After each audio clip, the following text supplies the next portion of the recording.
மக்களே, முருங்கைக்காய் வச்சு ஒரு டிஃப்ரெண்ட்டான ஒரு கூட்டு செய்யலாம் வாங்க. வெறும் காரக்குழம்பு சாம்பார் இதே செய்கிற பதில் இது மாதிரி செஞ்சு பாருங்கள்.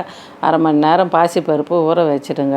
நல்லா ஊறட்டுங்க, சீக்கிரமாக வெந்துடும். குக்கரில் போட வேண்டியதில்லை, கடாயிலவே வெந்துடும்.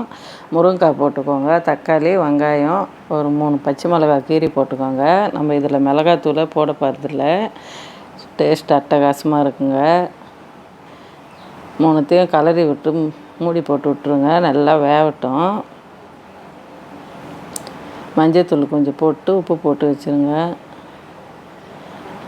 நல்லா வெந்துடுங்க. சிறு பருப்பு கொஞ்சம் நேரத்தில் வெந்துடும், ஊற வச்சு போட்டோம்னா.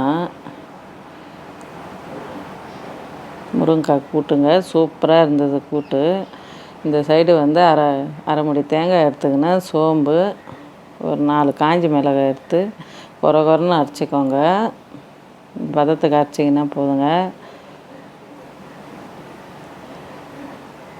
இந்த வெந்த முருங்கைக்காய் பருப்பு கூட்டில் போட்டுருங்க அந்த மசாலாவை, தேங்காய் சோம்பு மிளகாவை போட்டு ஒரு கலரி கொடுத்துருங்க, இந்த பச்சை வாசனை போகிற வரைக்கும்.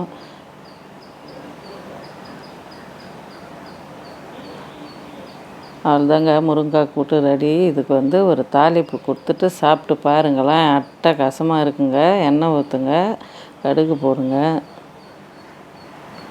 இப்போ உளுத்தம்பருப்பு கடலப்பருப்பு ஒரு காஞ்ச மிளகாய் பூண்டு தட்டி போட்டுருங்க, கருவேப்பிலை.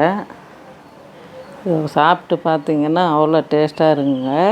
பிடிச்சிருந்தா லைக் பண்ணுங்கள், ஷேர் பண்ணுங்கள், கமெண்ட் பண்ணுங்கள், சப்ஸ்கிரைப் பண்ணுங்கள்.